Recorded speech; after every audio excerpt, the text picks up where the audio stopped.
하나님의 크신 사랑 하늘에서 내리사 우리 맘에 항상 계셔 온전하게 하소서. 우리 주는 자비하사 사랑 무한하시니 두려워서 떠는 자를 구원하여 주소서. 걱정 근심 많은 자를 성령 감화하시며 복과 은혜 사랑받아 평안하게 하소서. 처음과 끝이 되신 주님 항상 인도하셔서 마귀 유혹받는 것을 속히 끊게 하소서. 전능하신 아버지여 주의 능력 주시고 우리 맘에 임하셔서 떠나가지 마소서. 주께 영광 항상 돌려 천사처럼 섬기며 주의 사랑 영영토록 찬송하게 하소서. 우리들이 거듭나서 흠이 없게 하시고 주의 크신 구원받아 온전하게 하소서. 영광에서 영광으로 천국까지 이르러 크신 사랑 감격하여 경배하게 하소서.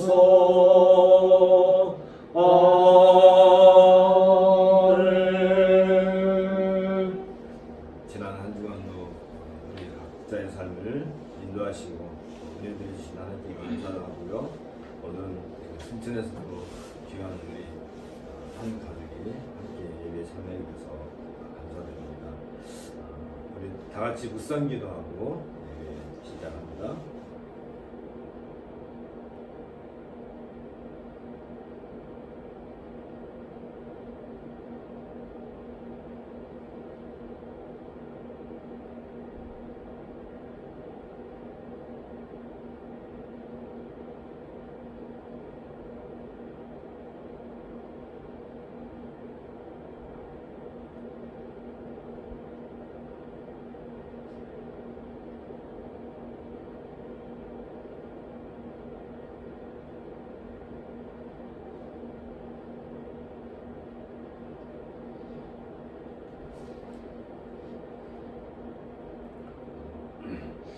다 같이 자리에서 일어나셔서 주보를 청구하시면 됩니다.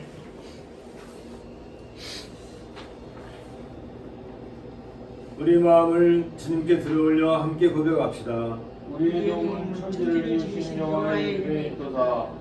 오라, 우리가 여호와께 노래하며 우리의 구원의 반석을 향하여 즐거이 외치자. 우리가 감사함으로 그 앞에 나아가며 키를 지어 즐거이 그를 노래하자. 여호와는 크신 하나님이시여 모든 신들보다 신령하시기 때문이다. 기도하겠습니다. 만왕의 왕이시여 만유해 주신 하나님 아버지, 지난주도 우리가 세상에 붙어서 살다가 이 주일을 맞이하여 하나님의 성전아 보좌 앞으로 이렇게 나와 예배드릴 수 있게 해주심을 감사드립니다. 우리가 세상을 사는 동안에 하나님 아버지 우리가 하나님의 뜻대로 살지 못하고 실족하며 하나님을 실망시키며 하나님을 근심하게 했던 일이 있다면 하나님 오늘 이 시간 우리가 회개하는 시간을 우리가 갈 수 있도록 해주시고 하나님을 정말로 즐거워하며 하나님으로 인하여서 우리가 기뻐하는 삶을 살아가는 저희들 될 수 있도록 주여 도와주시옵기를 간절히 기도드리옵나이다. 하나님 아버지 이 세상에는 우리가 인생을 살면서 기쁜 일보다는 슬픈 일, 어려운 일, 우리가 쉬운 일보다 어려운 일이 더 많은 이 환난 가운데 살아갈 때에 주님께서 우리에게 인도자 되시고 우리의 앞길을 열어주시는 하나님으로 인하여서 함께 하시는 하나님으로 인하여서 우리가 안전하게 살아갈 수 있게 해주심을 주님 감사를 드립니다. 하나님 환난 중에 우리가 만난 하나님은 우리의 피난처시여 힘이심을 우리가 믿사옵나이다. 언제나 우리가 이 세상 살아가며 어려운 일로 이 땅에 발을 딛고 살지만은 우리 시민권은 하늘나라에 있음을 아오니 언제나 하늘나라 바라보며 살아가는 저희들 될 수 있도록 붙들어 주시옵기를 간절히 기도드리옵나이다. 하나님 아버지 변치 않는 하나님의 사랑 언제나 신실하시고 한 분 약속하신 일을 끝까지 지키시는 하나님으로 인하여서 살아갈 때 우리가 우리의 변질되고 우리가 변화되는 삶을 우리가 항상 변하는 삶을 살아감을 하나님 앞에서 고백할 수밖에 없는 사람들입니다. 하나님 아버지 더욱더 우리가 하나님 변치 않는 사랑을 덧입고 살아갈 때에 우리가 그 사랑을 언제나 우리가 묵상하며 하나님 안에서 신실한 삶을 살아갈 수 있도록 도와주시옵기를 주님 간절히 기도드리옵나이다. 언제나 우리가 하늘나라 바라보며 살아갈 수 있게 해주시고 하늘나라의 수망이 우리 마음 가운데 있도록 주여 도와주시옵기를 간절히 기도드리올 때 모든 말씀을 우리 주님 예수 그리스도를 받들어 기도드렸습니다. 아멘. 1장 만복의 근원하나님 같이 전하겠습니다. 만복의 근원하나님 온 백성 찬송 그리고 저천사여 찬송하세 찬송 성부 성자 성령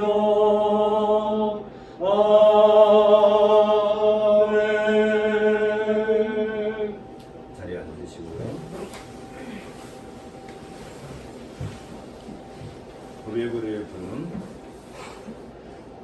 지극히 존귀하며 영원히 거하시며 거룩하다 이름하는 이가 이와 같이 말씀하시되 내가 높고 거룩한 곳에 있으며 또한 통이하고 마음이 겸손한 자와 함께 있나니 이는 겸손한 자의 영을 소생시키며 통이하는 자의 마음을 소생시키려 함이라. 입술의 열매를 창조하는 자 여호와가 말하노라. 먼데 있는 자에게든지 가까이에 있는 자에게든지 평강이 있을지어다. 평강이 있을지어다. 내가 그를 고치리라 하셨느니라. 제 고백입니다. 사람이 의롭게 되는 것은 율법의 행위로 말미암음이 아니요 오직 예수 그리스도를 믿음으로 말미암는 줄 알므로 우리도 그리스도 예수를 믿나니 이는 우리가 율법의 행위로서 아니고 그리스도를 믿음으로써 의롭다함을 얻으려 함이라. 율법의 행위로서는 의롭다함을 얻을 죄가 없느니라. 내가 그리스도와 함께 십자가에 못 박혔나니 그런즉 이제는 내가 산 것이 아니요 오직 내 안에 그리스도께서 사시는 것이라. 이제 내가 육체 가운데 사는 것을 나는 사랑을 하기 위하여 자기 자신을 버리신 하나님의 아들을 믿는 믿음 안에 사는 것이다. 같이 제 고백이라는 묵상을 함께 하겠습니다. 지난 한 주간 동안 우리를 지켜주셨는데 여기 안에 있는 죄에 대한 부분들에 대해서 하나님께 고백하는 묵상이 되겠습니다.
사명과 믿음에 온다. 찬송하노라. 하나님 곧 우리 주 예수 그리스도의 아버지께서 그리스도 안에서 하늘에 속한 모든 신령한 복을 우리에게 주시되 곧 창세전에 그리스도 안에서 우리를 택하사 우리로 사랑 안에서 그 앞에 거룩하고 흠이 없게 하시려고 그 기쁘신 뜻대로 우리를 예정하사 예수 그리스도로 말미암아 자기의 아들들이 되게 하셨으니 이는 그가 사랑하시는 자 안에서 우리에게 거둬주시는 바 그의 은혜의 영광을 찬송하게 하려는 것이라. 우리는 그리스도 안에서 그의 은혜의 풍성함을 따라 그의 피로 말미암아 성령으로 죄사함을 받았느니라. 아멘. 찬송가 12장 다 함께 줄을 동기하세요.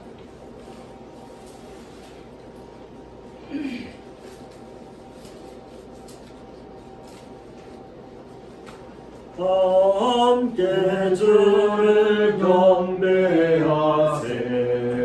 주 같은 이가 어디 있을까. 주 앞에 찬양을 드리니 주 성령이여 나를 도우사. 주 기뻐하신 노래 불러서 그 이름 찬양하게 하소서. 내 주여 나를 인도하사 아버지 품에 살게 하시고 주 성령 내 인신 살피사 내 마음과 뜻을 주관하시고 주 성령 내 맘 열어주시사 참 평화 간직하게 하소서. 주 성령 나를 감화사 새 노래 나의 맘에 섰으니 참되고 간절한 기도로 아주께 영광 돌려보내고 주 성령 내 맘 열어주시사 내 주를 찬양하게 하소서. 말할 수 없는 탄식으로 날 위해 진인 간구하시는 주 성령 날 항상 돕나니 이 천한 몸은 주의 것이며 주님의 기억 일자임은 나 밝히 알게 하여 주소서.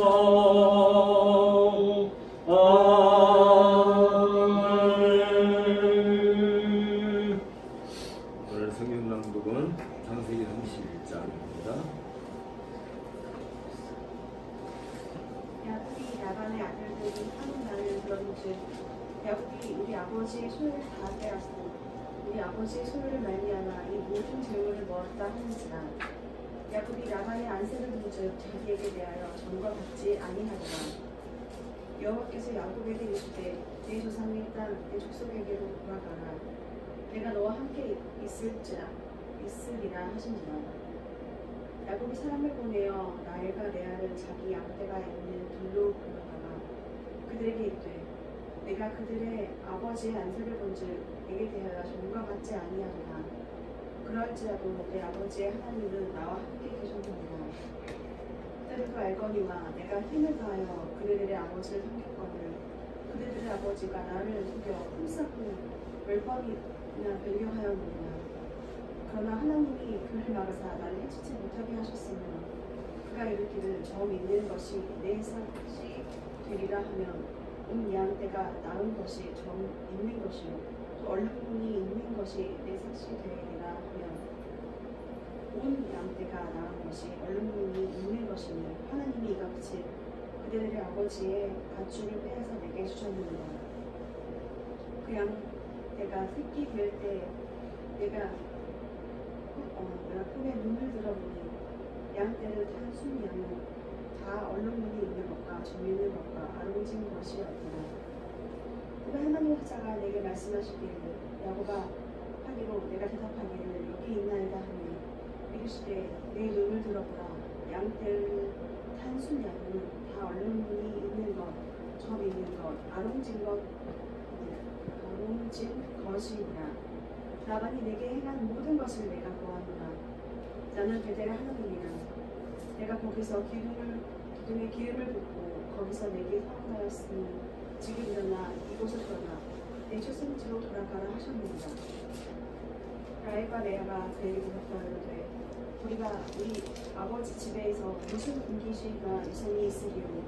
아버지가 우리를 팔고 우리의 돈을 다 먹어 버렸으니 아버지가 우리를 외국인처럼 여기는 것이 아니라 하나님이 우리 아버지에게서 취하여 가신 재물은 우리와 우리 자식의 것이니 이제 하나님 당신에게 이르신 일을 다 준행하라.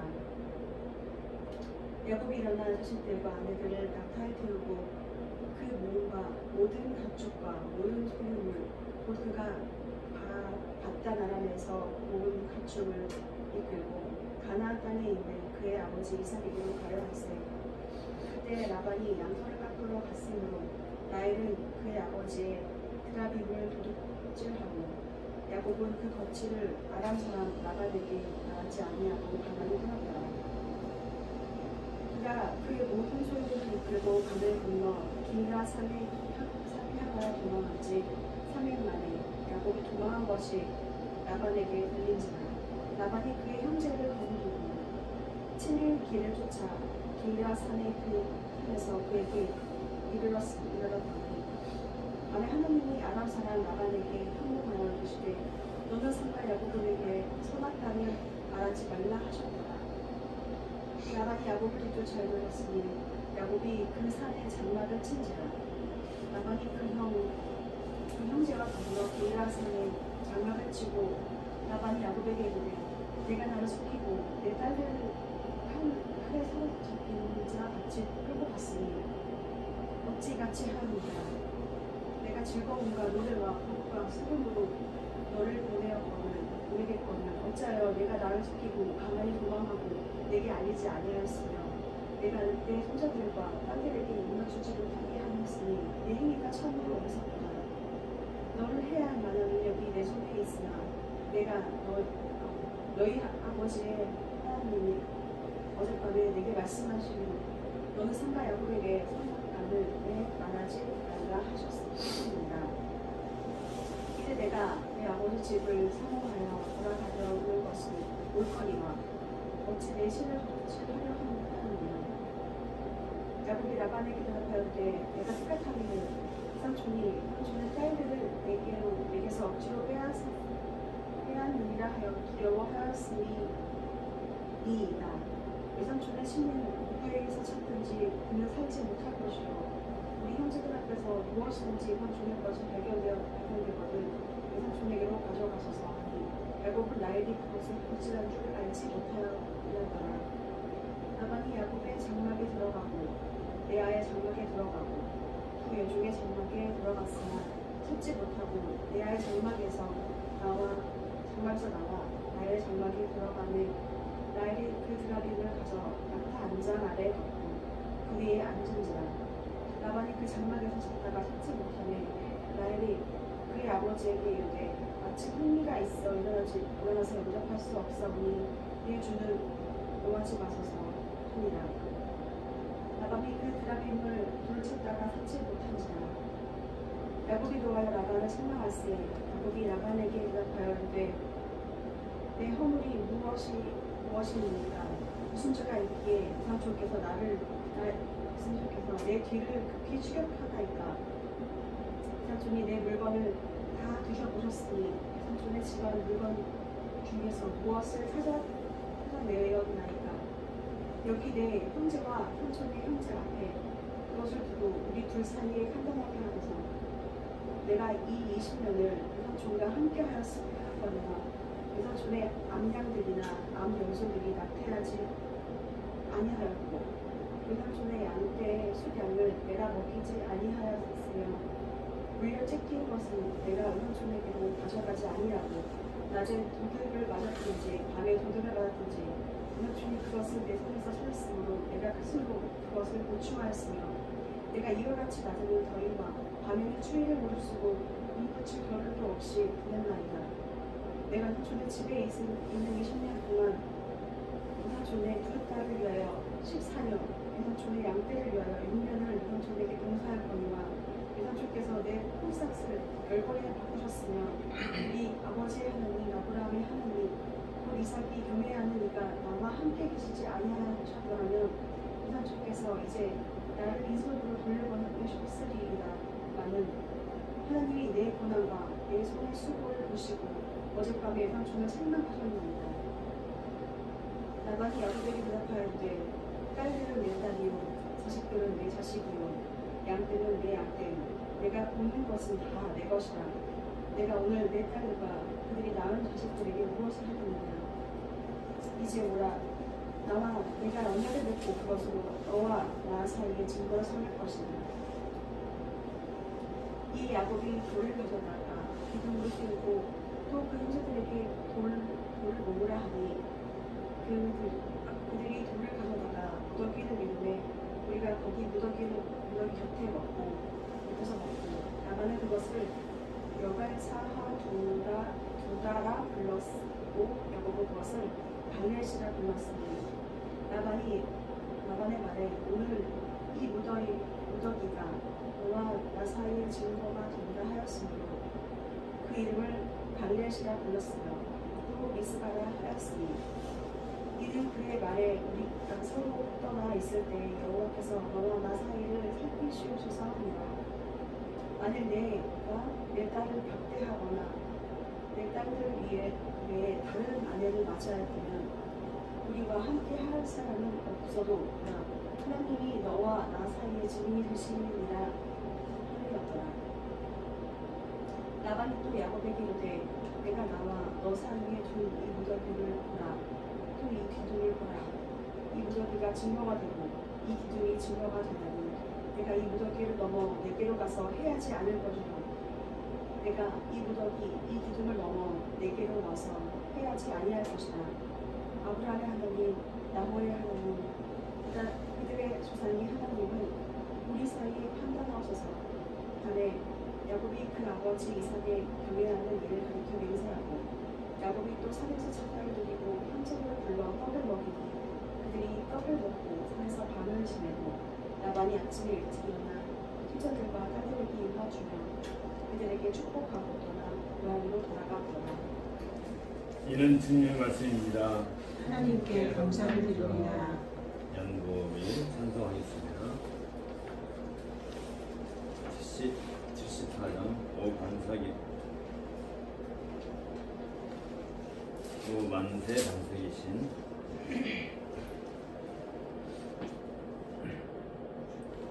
오만세 반석이신 주 우리 하나님 저 창조 이전부터 또 영원하도다 하나는 영광 중에 그보다 있으니 근환난 풍파에도 날 지켜주시네 인생 사는 것이 뜬구름 같으며 저 푸른 동산아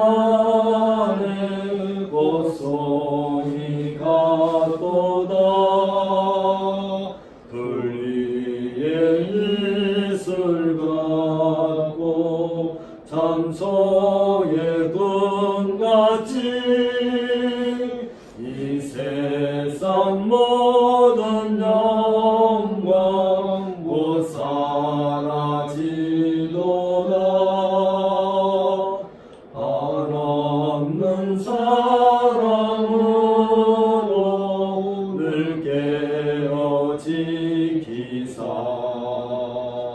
금자비 베푸시고 늘 인도하시니 내 평생 짧은 세월 빛나게 살도록 잠비린 성령으로 날 채워주소서.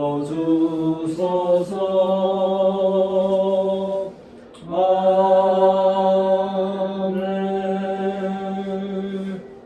함께 기도하겠습니다.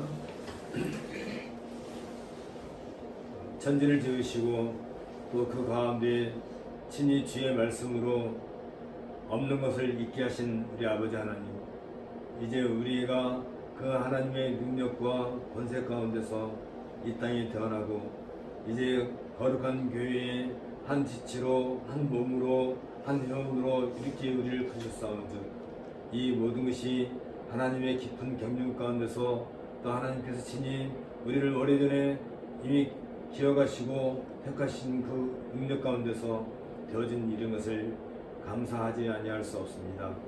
우리 각자를 친히 아시었고 또 우리를 이 땅에 보내실 때 그저 세상에 나아가 허식하고 편히 사는 것이 인생의 목적이 아니라 온전히 그의 나라와 그의 의를 구하도록 우리에게 사명을 주셨고 이제 그 사명을 일깨워서 우리들로 하여금 이제 주 앞에 나와 하나님께 예배하고 또 말씀을 드리며 우리의 영혼을 새롭게 할 수 있는 이 거룩한 주의를 우리에게 허락해 주셨사온즉 이 또한 하나님께 감사와 영광을 돌려온다이다. 주님, 우리는 심히 나약하고 연약하여서 자주 하나님을 잊어버리고 하나님을 떠나 살고 하나님과 상관없이 우리 인생을 경영하려고 하는 악한 버릇이 있는 것을 이 시간에 고백합니다. 그러함에도 불구하고 하나님께서 끝까지 우리를 놓지 아니하시고 우리를 붙잡아 주시고 다시 또 이 자리에 불러 모아 주시오니 그 은혜를 감사하지 않을 수 없사옵나이다. 우리가 하나님 앞에 이처럼 불륜받은 것은 하나님의 거룩한 백성으로 주의 그 큰 능력 가운데서 이 세상에 사는 동안에 무엇보다도 하나님의 그 아름다운 이름을 찬양하는 것과 또 그의 나라를 힘써 드러내는 것이 우리 인생의 목적인 것을 일깨우고 그로 말미암아 우리가 이 거룩한 자리를 통해서 하나님께 경배의 찬양을 드릴 수 있도록 이 은혜를 주신 것을 감사하지 않을 수 없습니다. 하나님 아버지, 이러한 가운데서 저희가 이 거룩한 주일에 하나님의 이름을 부르고 무릎을 꿇고 마음으로 우리의 신령을 다해서 하나님께 찬송하고 예배하는 이 자리가 얼마나 복되고 아름다운지요. 주님께서 이 은혜를 우리에게 주셨사온즉 우리는 그저 감복하고 감사하지 않을 수 없사옵나이다. 하나님 아버지, 이 복된 날 전 세계 모든 선택된 주의 백성들이 하나님 앞에서 이처럼 귀한 은혜의 자리를 함께 나눌 수 있도록 이렇게 부르셨사온즉 우리가 어느 곳에 있든지 전 세계 모든 교회가 하나님께 경배하는 그 자리에 참여할 수 있는 이 귀한 은혜를 함께 누리는 이 시간을 주께서 우리에게 더 큰 은혜로 함께 해주시기를 간절히 바라고 소망하옵나이다. 또한 아버지 하나님, 기도하기는 이제 우리 한국에 있는 많은 교회들을 우리가 돌아볼 때 저들이 참된 하나님 앞에서 인생의 그 모든 질고를 내려놓고 마땅하게 경배하게끔 주께서 그들에게 은혜 주셨기를 간절히 소원하고 원합니다.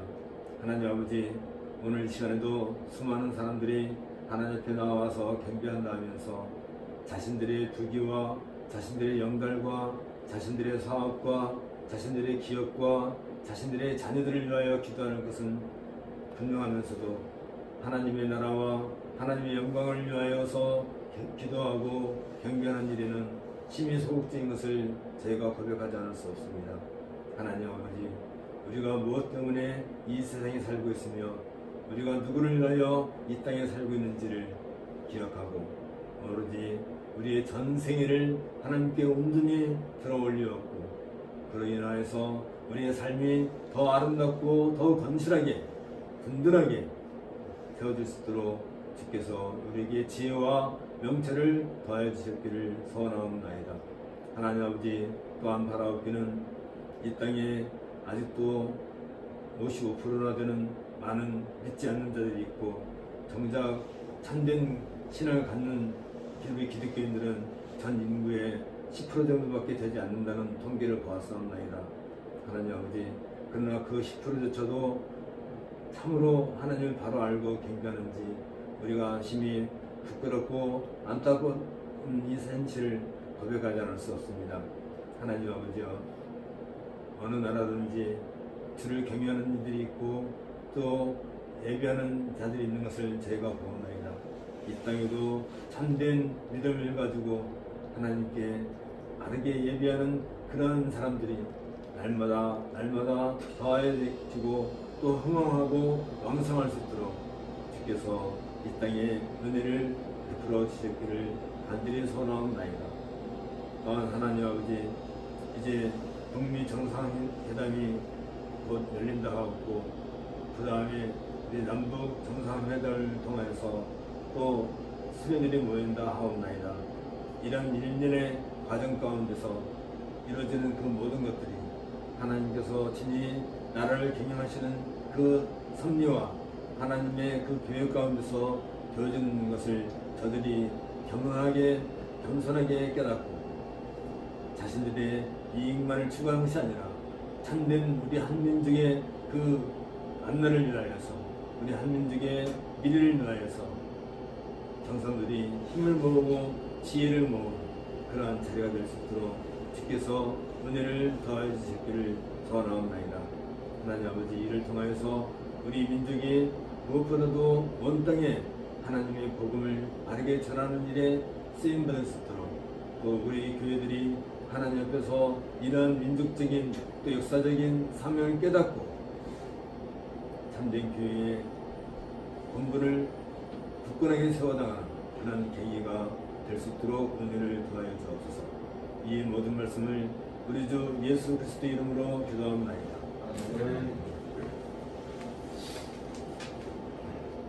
오늘은 사도행전 9장을 통해서 교회에 임한 혼란과 교회의 성장 이런 제목으로 하나님의 말씀을 보자 합니다. 먼저 사도행전 9장을 함께 보도록 하겠습니다. 사울이 주의 제자들에게 대하여 여전히 유업과 살기가 든든하며 대제사장에게 가서 다메섹 여러 회당에 가져갈 공문을 전하니 이는 만일 그의 도를 따른 사람을 만나면 남녀를 막론하고 발각하여 예루살렘으로 잡아오려 합니다. 사울이 길을 가다가 다메섹에 가까이 이르더니 호련히 하늘로부터 빛이 그를 둘러 비추는지라 땅이 엎드려져 들으니 소리가 있어 이르되 사울아 사울아 내가 어찌하여 나를 박해하느냐 하시거든. 대답하되 주여 누구시니까 하시되 나는 내가 박해하는 예수라. 너는 일어나 시내로 돌아가라. 내가 행할 것을 내게 이를 자가 있느니라 하시고 같이 가던 사람들이 소리만 듣고 아무도 보지 못하여 말을 못하고 서 있더라. 사울이 땅에서 일어나 눈을 떴으나 아무것도 보지 못하고 사람의 손에 끌려 다메섹으로 돌아가서 사흘 동안 보지도 못하고 먹지도 마시지도 아니하나니 그때 다메섹에 아나니아라 하는 부녀가 있더니 주께서 환상 중에 불러주시되 아나니아야 하시거든. 대답하되 주여 내가 여기 있나이다 하니 주께서 이르시되 일어나 직가라 하는 거리로 가서 유다의 집에서 다소 사람 사울이라 하는 사람을 찾아라. 그가 기도하는 중이니라. 그가 아나니아라 하는 사람이 들어와서 자기에게 안수하여 다시 보게 하는 것을 보았느니라 하시거늘 아나니아가 대답하되 주여 이 사람에게 대하여 내가 여러 사람에게 듣사온즉 그가 예루살렘에서 주의 성도에게 적지 않은 회를 끼쳤다 하더니 여기서도 주의 이름을 부르는 모든 사람을 결박할 권한을 대제사장들에게서 받았나이다 하거늘 주께서 이르시되 가라 이 사람은 내 이름을 이방인과 인들들과 이스라엘 자손들에게 전하기 위하여 택한 나의 그릇이다. 그가 내 이름을 위하여 얼마나 고난을 받아야 할 것을 내가 그에게 보이리라 하시니 아나니아가 떠나 그 집에 들어가서 그에게 안수하여 이르되 형제 사울아 주 곧 내가 오는 길에 나타나셨던 예수께서 나를 보내어 너로 다시 보게 하시고 성령으로 충만하게 하신다 하시니 즉시 사울의 눈에서 그늘 같은 곳이 벗겨져 다시 보게 된지라. 일어나 스리를 받고 음식을 먹으며 간과하였습니다. 사울이 다메섹에 있는 제자들과 함께 며칠 있을 때 즉시로 각 회당에서 예수가 하나님의 아들이심을 전파하니 듣는 사람이 다 놀라가는데 이 사람이 예루살렘에서 이 이름을 부르는 사람을 멸하던 자가 아니냐. 여기 온 것도 그들을 결박하여 대제사장들에게 끌어가고자 함이 아니냐 하더니 사울은 힘을 더 얻어 예수를 그리스도라 증언하여 다메섹에 사는 유대인들을 거룩하게 합니다. 여러 날이 지나매 유대인들이 사울을 죽이기를 공모하더니 그 계류가 사울에게 알려지니라. 그들이 그를 죽이려고 밤낮으로 성문까지 지키거늘 그의 제자들이 밤에 사울을 광주리에 담아 성벽에 달아내리니라. 사울이 예루살렘에 가서 제자들을 사귀고자 하나 다 두려워하여 그가 제자들을 믿지 아니하니 바나바가 데리고 사도들에게 가서 그가 길에서 어떻게 주를 보았는지와 주께서 그에게 말씀하신 일과 다메섹에서 그가 어떻게 예수의 이름을 담대하게 말하였는지를 전하니라. 사울이 제자들과 함께 있어 예루살렘에 출입하여 또 주 예수의 이름을 담대히 말하고 필라파 유대인들과 함께 말하며 변론하니 그 사람들이 죽이려고 힘쓰거늘 표제들이 알고 가이사랴로 데리고 내려가서 다소로 보내니라. 그리하여 온 유대와 갈릴리와 사마리아 교회가 회개하여 든든히 서가고 주를 경외함과 평안을 이루고 진행하여 수가 더 많아지니라. 그때 베드로가 사방으로 두루 다니다가 루다에 사는 성도들에게도 내려갔더니 거기서 에니아라 하는 사람을 만나매 그는 죽구병으로 침상위에 누운 지 8해라. 베드로가 이르되 에니아야 예수 그리스도께서 너를 낫게 하시니 일어나 내 자리를 정돈하라 하는데 곧 일어나니 루다와 사람에 사는 사람들이 다 그를 보고 주께로 돌아오니라. 요파에 아비다라 하는 여자가 있으니 그 이름을 번역하면 돌을 가라. 소년과 부재하는 일이 심히 많더니 그때 병들어 죽음에 시체를 씻어 바닥에 누이니라. 루다가 요파에서 가까운지라. 제자들이 베드로가 거기 있음을 듣고 두 사람을 보며 짓지 말고 와 달라고 작정하며 베드로가 일어나 그들과 함께 가서 이르되 그들이 데리고 다락방에 올라가니 모든 가구가 베드로 곁에 서서 오며 도르가가 그들과 함께 있을 때에 지은 속과 겉옷을 다 내보이거늘 베드로가 사람을 다 내보내고 무릎을 꿇고 기도하고 돌이켜 시체를 향하여 이르되 다비다야 일어나라 하니 그가 눈을 떠 베드로를 보고 일어나 앉는지라. 베드로가 손을 내밀어 일으키고 성도들과 바보들을 불러 그리고 그가 헤어난 것을 보이니 온 요파 사람이 다 알고 많은 사람이 주를 믿더라.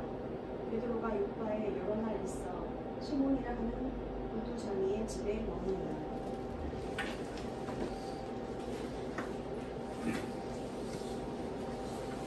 오순절 성령의 강림으로부터 시작된 예루살렘에 있는 교회는 몇 년 사이에 폭발적으로 확장되었습니다. 특히 AD 30년경에 이르러 예루살렘 교회는 성령의 폭발로 인해 대격변이 발생한 시기였습니다. 인류 역사상 전무후무한 최대 사건들이 이 시점에 지각되었습니다.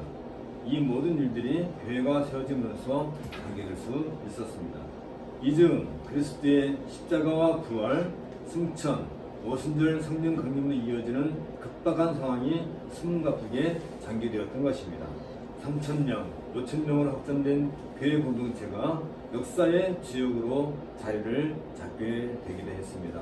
수천 년의 역사와 전통을 자랑했던 이스라엘의 유업이 한순간에 유대교로부터 기독교로 넘어갔고, 기독교는 구약 이스라엘의 전통성을 계승하기도 했습니다.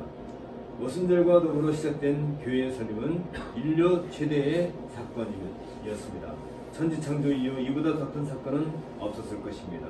노아 홍수 사건, 홍해 도화 사건, 가나안 정복 사건, 다윗 왕국의 설립 등은 모두 교회의 설립을 예표한다는 점에서 이 사실을 우리는 확인할 수 있습니다.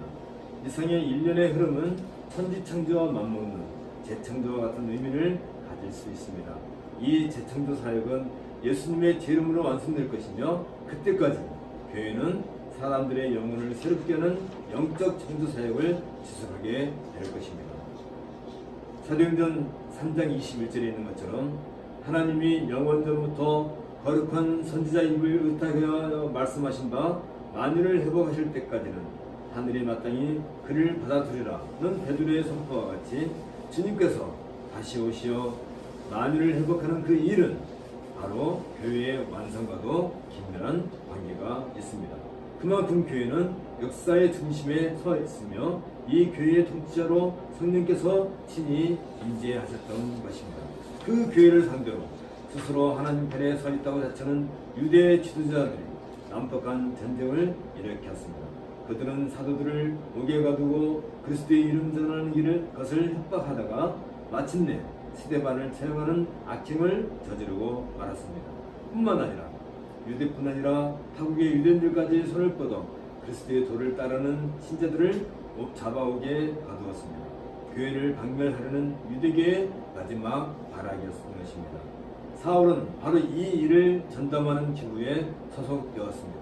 공회에 공문을 들고 가나안 땅에 흩어진 성도들을 잡아들였습니다. 그가 다메섹에 가고 있을 때에도 그의 손에는 기독교인들을 체포하기 위한 공회의 공문이 들려 있었습니다. 그러나 사울은 다메섹에 이르기 직전에 부활하신 그리스도에 의해 제압되었습니다. 오히려 하나님 나라의 일에 관한 복음을 깨닫게 된 사울은 부활하신 그리스도의 불을 받고 사도로 전향되었습니다. 사울은 부활하신 그리스도의 이름을 이방인과 인군들과 이스라엘 자손들 앞에 전하기 위하여 선택된 그리스도의 그릇이 된 것입니다. 이후 사울은 다메섹에 있는 유대인들을 향하여 예수의 하나님의 아들이심과 전파했습니다. 그리고 예수를 그리스도라 증명하여 다메섹에 사는 유대인들을 불복시켰습니다. 이 일로 말미암아 다메섹에 사는 유대인들이 사울을 죽이려고 작정하기에 이르렀습니다. 사울은 부득이 다메섹을 탈출하지 않을 수 없었습니다. 사울은 다시 예루살렘에 돌아와 교회 형제들과 교제하게 되었고, 예루살렘에서도 헬라파 유대인들을 상대로 주 예수의 이름을 담대히 증거했습니다. 이로 인해 사울은 또다시 생명의 위협을 당하게 되었습니다. 형제들은 사울을 염려하여 사울의 고향인 다소로 보내어 일단 6일을 넘기게 했습니다. 얼마 전까지만 해도 형제들의 목숨을 사냥하던 사울이 이제는 형제들을 위한 변론자가 되었고, 그 형제들의 도움으로 자신의 목숨을 지킬 수 있게 된 것입니다. 누가는 지금까지 오순절 이후 숨가쁘게 전개된 교회의 발생 시기엔 6-7년간의 기간을 집중적으로 조명해 왔습니다. 그리고 누가는 이 짧은 시간에 벌어진 사건들에 대한 결론으로 이렇게 기록하고 있습니다. 곧 사도행전 9장 31절이 그것입니다. 그리하여 온 유대와 갈릴리와 사마리아 교회가 평안하여 전진히 사가고 주를 경외함과 성령의 이루로 진행하여 수가 더 많아지니라. 이 결론은 우리 주님께서 오직 성령이 너에게 임하시면 너희가 권능을 받고 예루살렘과 온 유대와 사마리아와 땅끝까지 이르러 내 증인이 되리라 고 하신 말씀의 성취와 같습니다. 이후부터 누가는 예루살렘과 온 유대와 사마리아 땅끝까지 확전되는 복음과 교회들을 소상하게 소개하고 있습니다. 먼저 12장까지는 베드로 중심으로 전개된 유대와 사마리아의 복음화를 기록하고 있고, 또 28장까지는 이어서 바울을 중심으로 복음과 교회가 땅끝까지 전개되는 과정을 보도해주고 있습니다. 이러한 9장의 배경을 가지고 우리는 교회에 임한 환란과 교회의 성장이라는 제목으로 오늘 말씀을 생각해 보려고 합니다. 주의 복음이 사마리아에 전해짐으로써 복음의 역사는 새로운 시대를 맞이하여 점차 널리 확장되기에 이르렀습니다. 그런데 이러한 복음의 역사는 예루살렘 교회가 오순절 성령 강림 이후 그 시대를 바라보며 자기의 역할을 알고 전심으로 온 교회가 함께 살아갈 때 이루어진 것이었습니다. 그 결과 세상의 역사가 바뀌게 되는 거대한 변화를 가져오게 되었습니다. 그리고 교회가 비록 사탄의 책도로 말미암아 세속의 박해를 받는다 할지라도 오히려 하나님의 권능이 더욱 밝게 비추는 빛으로 나타나며 인류의 구원을 위해 쓰임받는 모습으로 드러나고 있음을 사도행전 여러 곳에서 읽을 수 있습니다. 예루살렘 교회에 박해가 임할 때 사도들은 잠시 활동을 중단하고 하나님의 섭리가 어떻게 나타날 것인가를 기다리고 있을 때 곳곳에 흩어진 성도들의 위에 복음이 널리 전파되임을 확인하고 자신들의 사명을 다시 확인할 수 있었던 것입니다. 특히 빌립의 사마리아 전도는 하나님의 나라가 이방에도 임하였음을 확정하는 중대한 사건이었습니다. 이에 힘입어 사도들은 사마리아 성을 따라 예루살렘으로 돌아가는 도중에 발 닿는 여러 곳에서 복음을 전파함으로써 사마리아 지방 곳곳에 복음이 전파되기에 이르렀습니다. 이렇게 함으로써 예루살렘 교회뿐 아니라 사마리아 교회 역시 그 시대적 사명을 발견하고 복음 전도의 사역에 힘차게 동참하게 되었던 것입니다. 한편 이처럼 복음이 능력 있게 곳곳에 전파되고 있을 때 예루살렘에 있던 사울은 다메섹에까지 가서 성도들을 잡아오기 위하여 대제사에게 공문을 청하여 기득권들을 박해하기 위해 길을 떠나고 있었습니다. 사울은 유대교 종교 지도자들로부터 그리스도의 문제를 해결할 수 있도록 권한을 이음받고 있었습니다. 그리고 사울의 이러한 열심은 충분히 사도시대의 교회를 압도할 만했을 것입니다. 그동안 잠시 잠잠한 것처럼 보였었는데 또다시 사도시대 교회에 엄청난 재난이 다가오고 있었던 것입니다. 이러한 때 성령은 과연 그의 교회를 어떻게 인도하시며 보호하실 것인가, 그리고 하나님의 나라를 어떻게 확전시켜 나가시는 것을 우리는 주의 깊게 살펴볼 필요가 있습니다. 사울이 그리스도의 교회 성도들을 비판한 것은 순전히 자기가 가지고 있던 유대주의에 근거한 종교적 열정에 따른 것이었습니다. 특히 사울은 스데반의 죽음을 보고도 당연한 일로 여길 정도였는데 그것은 오랫동안 가말리엘 문화에서 오염된 교육을 받아온 영향 때문이었습니다. 스데반이 성경의 진술을 말함으로써 구원의 도리를 전하였지만 이미 오도된 율법의 가르침에 젖어 있었던 사울은 진리를 거역하고 오히려 자기가 소유하고 있는 잘못된 지식을 근거로 스데반의 죽음을 당연한 것으로 여겼던 것입니다. 사울의 잘못된 사상 때문에 사도시대 교회는 심각한 위기에 봉착하게 되었습니다.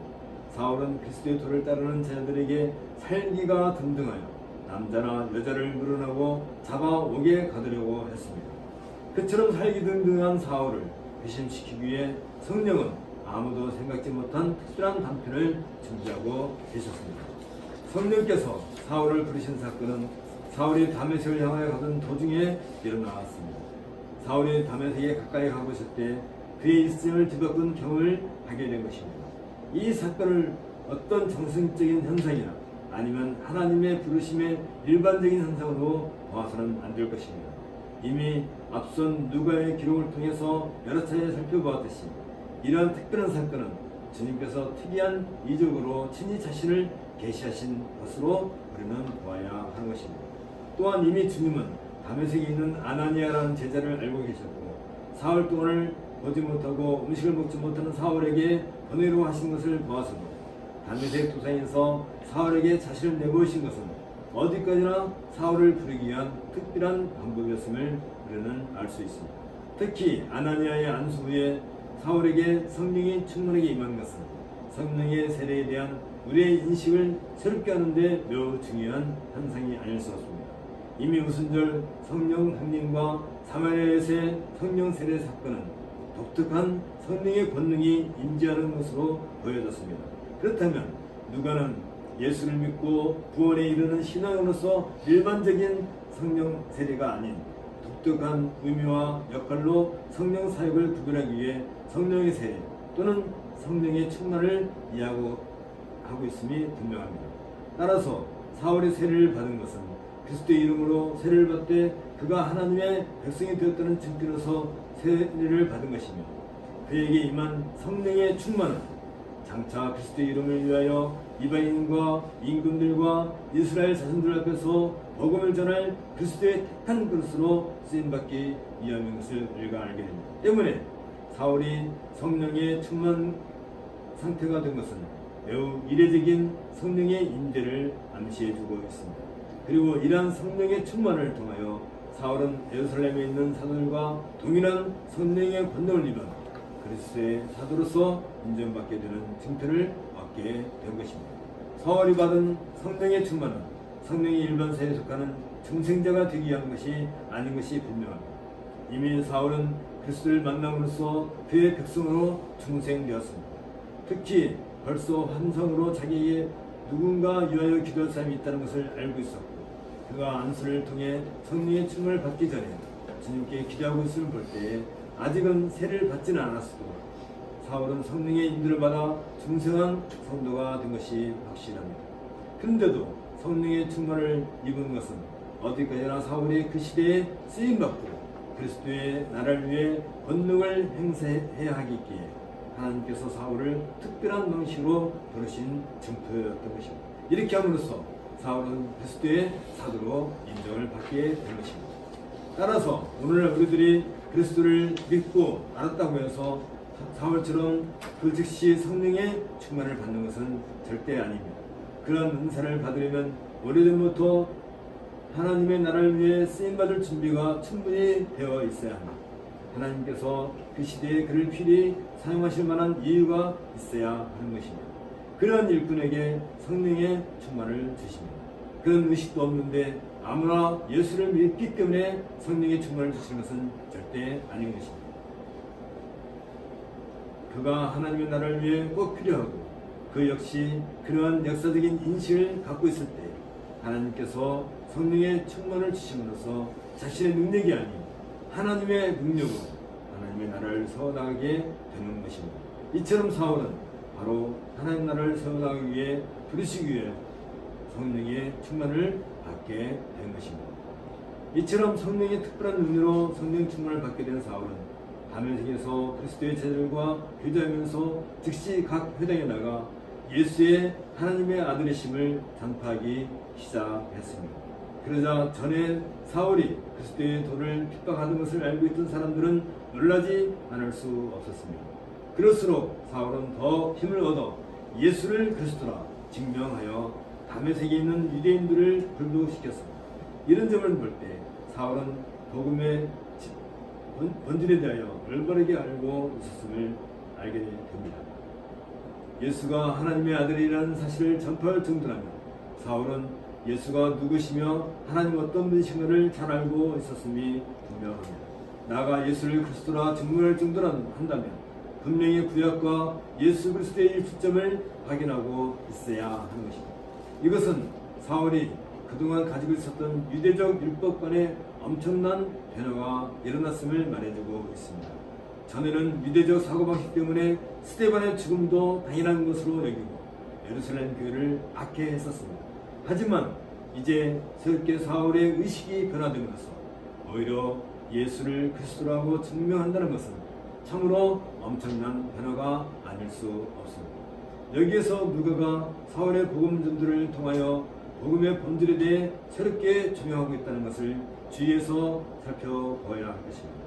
처음에 누가는 베드로의 입을 통해 주로 십자가에 죽으신 예수가 구원하심으로써 하나님의 아들이시며 그리스도가 되셨음을 변증했습니다. 즉 구원하신 그리스도에게 초점을 맞추고 있습니다. 그 후에 오직 예수 그리스도만이 하나님께서 세우신 부지시며 유일한 왕이심을 변증했습니다. 이러한 관점은 스데반 집사의 설교에서 극치를 이루게 됩니다. 스데반의 순교로 인해 교회의 박해가 임한 후에는 빌립에 의해 사마리아의 복음이 전파될 때 그 복음은 하나님 나라의 사상으로 새롭게 진전되어 나타나고 있습니다. 이런 과정을 거쳐서 사울의 주장을 통해 누가는 예수의 하나님 아들이심과 그리스도이심이 복음의 본질이라고 다시 소개해주고 있습니다. 이러한 복음에 대한 누가의 관점은 그 대상에 따라 새롭게 조명하고 있음을 보여주고 있습니다. 그동안 복음의 본질이 바뀌어서가 아니었습니다. 단지 유대인들을 대상으로 할 때는 예수의 하나님 아들이심과 그리스도이심이 대하여 강조를 하고 있는 반면에 사마리아 사람들에게는 하나님의 나라에 그 초점을 맞추어 복음을 소개하고 있는 것입니다. 그러나 예수의 하나님 아들이심과 그리스도이심이나 하나님 나라 사상은 모두 복음의 중요한 핵심이기 때문에 사실은 그 내용에 있어서는 동일하다고 말할 것입니다. 이렇게 다양한 방법으로 누가는 사울이 전한 복음의 내용과 사도들이 전한 복음의 내용이 동질의 것임을 보여줌으로써 사울의 사도성을 증명해 전하고 있는 것입니다. 이상에서 보는 것처럼 회심한 사울에게 성령의 충만이 임했던 일련의 사건들을 통해 성령께서 어떻게 그의 백성들을 삼으시며 나아가 일꾼으로 세우시는가를 우리는 볼 수 있습니다. 또한 그처럼 교회의 위급한 상황 앞에서 성령께서 어떻게 그의 교회를 보호하시며 그의 백성들을 인도하시는가 구체적인 모습을 볼 수 있습니다. 특히 누가는 사울이 기적적인 방법으로 회심한 사건을 자세하게 소개함으로써 성령께서 그의 나라를 세워나가실 때는 사람들이 전혀 상상하지 못한 방법으로 이루어나가고 계심을 증거하고 있음을 볼 수 있습니다. 그처럼 교회를 핍박하는 사울을 하나님 나라를 위한 일꾼으로 삼으실 것이라고는 아무도 상상조차 할 수가 없었을 것입니다. 그렇다면 앞으로도 성령께서는 그와 같이 놀라운 방법으로 하나님의 나라를 세워나가실 것입니다. 사람의 지혜로 하지 않냐고 성령께서는 독특한 통치 방법으로 그의 나라를 세워나가시는 것입니다. 다메섹에서 유대인의 이용을 피한 후 얼마 후에 예루살렘을 방문한 사울은 먼저 그리스도의 제자들과 교제를 나누게 되었습니다. 그러나 예루살렘 교회는 사울에 대한 두려움이 아직 가시지 않은 때여서 사울과 교제 나누기를 두려워하고 있었습니다. 그때 바나바라는 제자가 사도들에게 사울의 회심 사건과 다메섹에서의 일을 자세히 고함으로써 교회의 한 지체로 인정을 받게 되었습니다. 이 바나바의 히브리식 이름은 요셉인데 레위인으로서 부부로 섬에서 태어난 헬라파 유대인이었습니다. 그는 비록 이방에서 태어났지만 제사장 가문의 영향 아래 일찍부터 예루살렘에 와 있던 중 복음을 접하게 된 것으로 보입니다. 특히 예루살렘 교회가 실체를 가지고 복음에 입각하여 돈독히 서갈 때 자기의 밭을 팔아 교회 앞에 내어놓음을 봐 초창기 예루살렘 교회의 주요 회원이었습니다. 교회 공동체 생활을 운영하는 데 있어서 비중 있는 위치에 있었던 것으로 보입니다. 또한 예루살렘 교회의 박해가 한창일 때 바나바는 다른 곳으로 피신하지 않고 사도들과 함께 예루살렘에 남아 있을 정도로 교회의 지도적 인물이었고 사도들로부터 인정받고 있었음을 우리는 알게 됩니다. 후에 바나바는 안디옥 지방에 교회가 세워질 때 유대인들과 헬라인들에게 복음을 가르치기 위하여서 예루살렘 교회에 파송을 받을 정도였는데 이런 점들을 보아 바나바는 성경을 가르치며 교회를 이끌 만한 역량이 이미 예루살렘 교회로부터 인정을 받고 있었던 것이 분명합니다. 그리고 바나바는 안디옥에서 목회를 건실히 하여 많은 사람들을 복음으로 인도했었던 것입니다.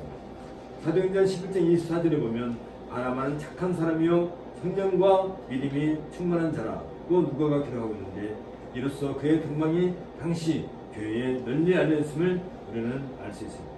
이러한 바나바에 의해 사울이 예루살렘 교회에 서게 되자 사울은 교회의 한 일원이 되었고 즉시 주 예수의 이름으로 담대히 말하고 헬라파 유대인들과 함께 말하며 변론하면서 복음을 전파했습니다.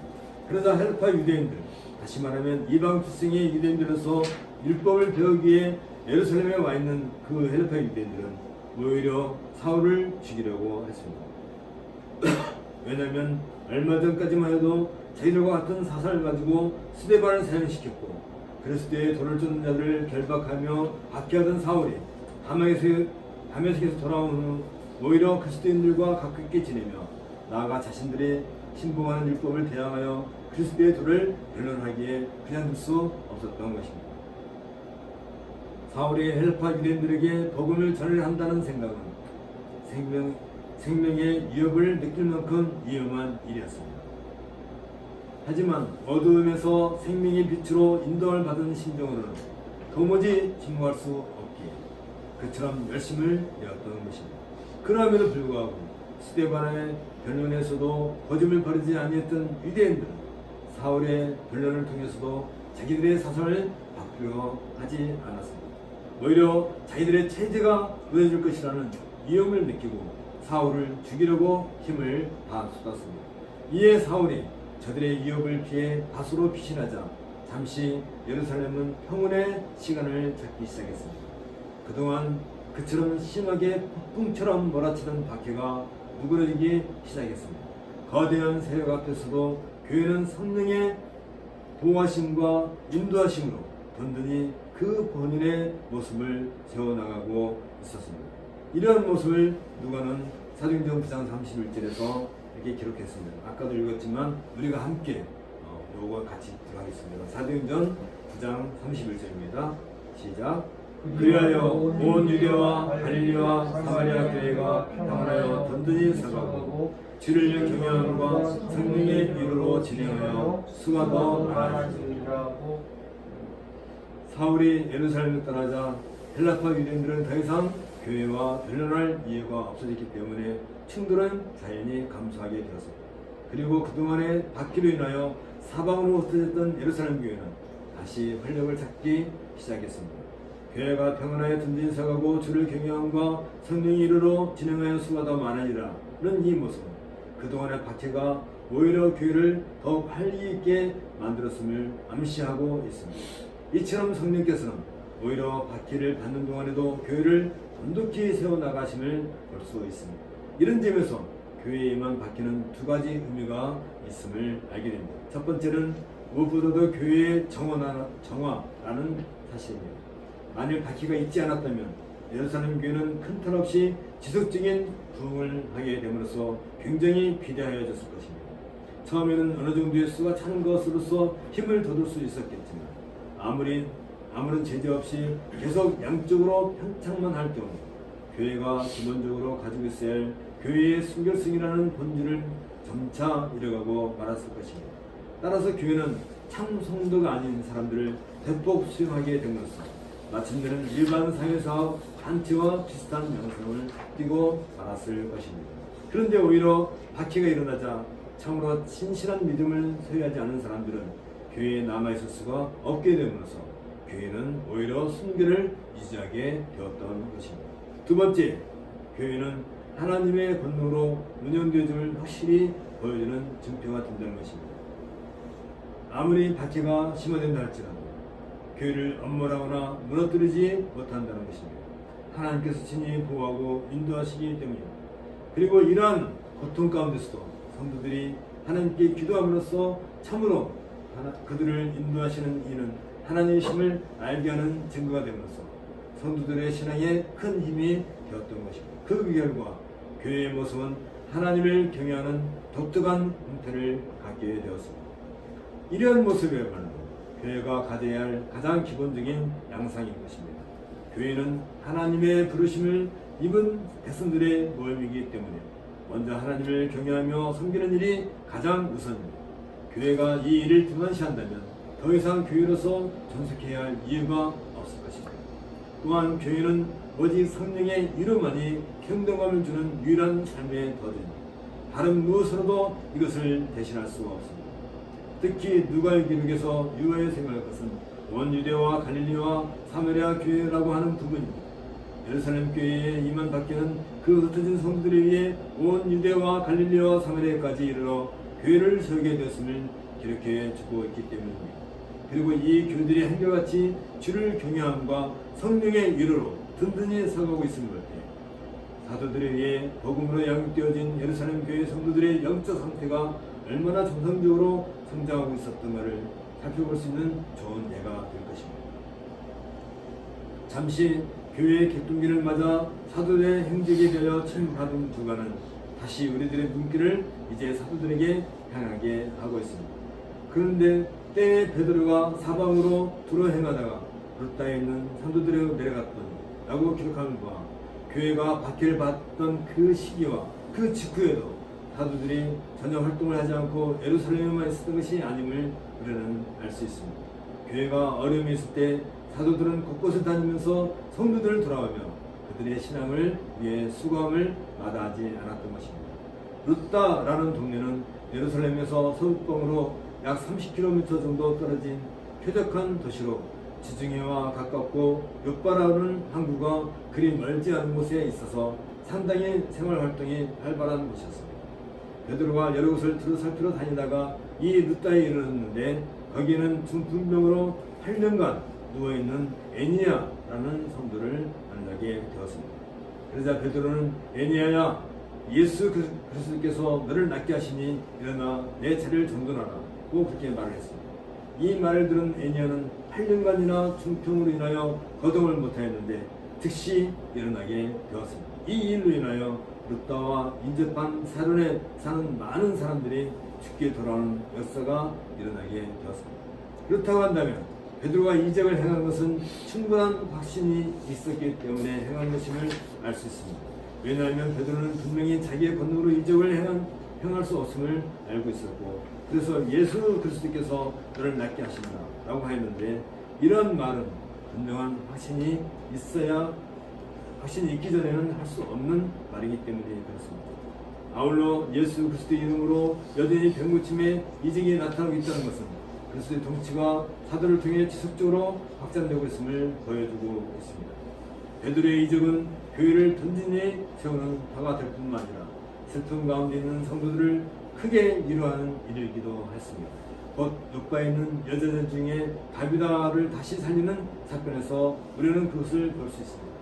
다비다는 선행과 구제하는 일이 심히 많았다고 하는데 당시 교회의 과부들에게 큰 위로와 힘이 되었던 성도였습니다. 그런 성도가 병들어 죽게 된 것은 교회의 큰 현실이 아닐 수 없었습니다. 특히 욥바 교회는 주로 가난한 성도들이 많은 교회였습니다. 베드로가 욥바에 머물 때 피장이 시몬의 집에 머물러 있었는데 베드로를 영접할 만한 사람의 직업이 피장이었다면 대부분의 성도들의 형편이 크게 좋을 것이 아님을 알 수 있습니다. 따라서 선행과 구제에 앞장섰던 다비다의 죽음은 그들 모두에게 큰 아픔을 가져다 주었음이 분명합니다. 베드로의 기도로 다비다가 다시 살아날 때 욥바 교회에 나타나는 성령의 이루가 얼마나 지대한지, 그 때문에 하나님은 그러한 이적을 나타내 주셨던 것입니다. 나아가 이 일을 통하여 많은 사람들이 축제로 돌아가게 되는 열매를 맺게 된 것도 큰 은혜였습니다. 이처럼 베드로 사도는 철저하게 성령의 인도를 의지하여 그의 사역을 감당했습니다. 자신의 개인적인 생각에 따라 마음대로 결정한 것이 결코 아니었습니다. 항상 하나님께서 바라시는 교회의 운영을 염두에 두고 가장 적합한 방법을 의뢰하여 행했던 것입니다. 그럴 때 성령께서는 그에게 독특한 권세를 주시어 교회의 사역을 감당케 하셨습니다. 또한 이러한 베드로의 사역은 단순히 교회를 세우는 일만을 염두에 둔 것은 아니었습니다. 베드로에게 있어서는 땅끝까지 이르러 그리스도의 증인으로서 복음을 전하는 사명이 있었고, 주의 생명의 복음을 널리 전해야 한다는 시대적 안목을 가지고 있었기에 이러한 이적을 행할지라도 사사로이 하지 아니하고 교회를 세우는 일과 위로하는 일에 이적을 나타내었던 것입니다. 이러한 베드로이기 때문에 하나님은 사도시대 교회의 복음 전도사에게 있어서 획기적인 사건을 맡기실 일을 준비하셨습니다. 곧 베드로가 욥바에 머물고 있는 동안에 고넬료라고 하는 로마의 백부장에게 세를 베풀게 하고 성령의 세를 주신 것이 바로 그 내용입니다. 이 내용에 대해서는 다음 시간에 우리가 좀 더 살펴보도록 하겠습니다. 함께 기도하겠습니다.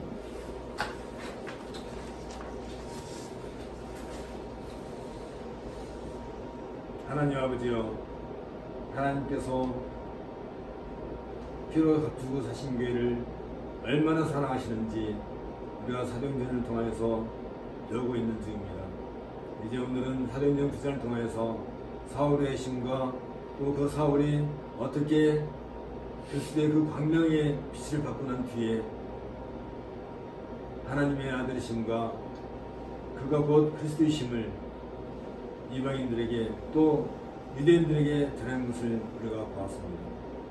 우리가 알다시피 예수 그리스도가 하나님의 아들이시고 우리의 구세주이신 것을 아는 것이 참된 지식이며 이것을 알지 못한 것이 하나님 앞에서 가장 큰 죄라는 것을 저희가 알고 있습니다. 하나님 아버지, 이런 주의 복음을 통해서 우리가 죄로부터 벗어나 온전히 하나님의 아들로서 예수 그리스도를 우리의 구주로 고백하게 해주신 그 은혜를 감사드립니다. 또한 베드로를 통하여서 어려운 가운데 처해 있는 교회의 신자들에게 주께서 위로를 행하시고 또 심지어 죽은 자까지도 살리시는 그런 이적을 통하여서 그 당시 어려움 가운데 빠져 있는 교회들을 하나님께서 돌봐주신다는 사실을 우리가 말씀을 통하여서 배웠사옵나이다. 하나님 아버지, 이 땅에도 많은 주의 교회들이 있고 어려운 교회들이 있고 박해받는 교회들이 있는 것을 보옵나이다. 하나님께서 저들을 불쌍히 여기시고 때를 따라서 저들에게 위로와 평강을 더하여 주옵소서. 우리 구주 예수님 이름으로 기도하옵나이다. 다 같이 일어나셔서 찬송가 20장을 하겠습니다.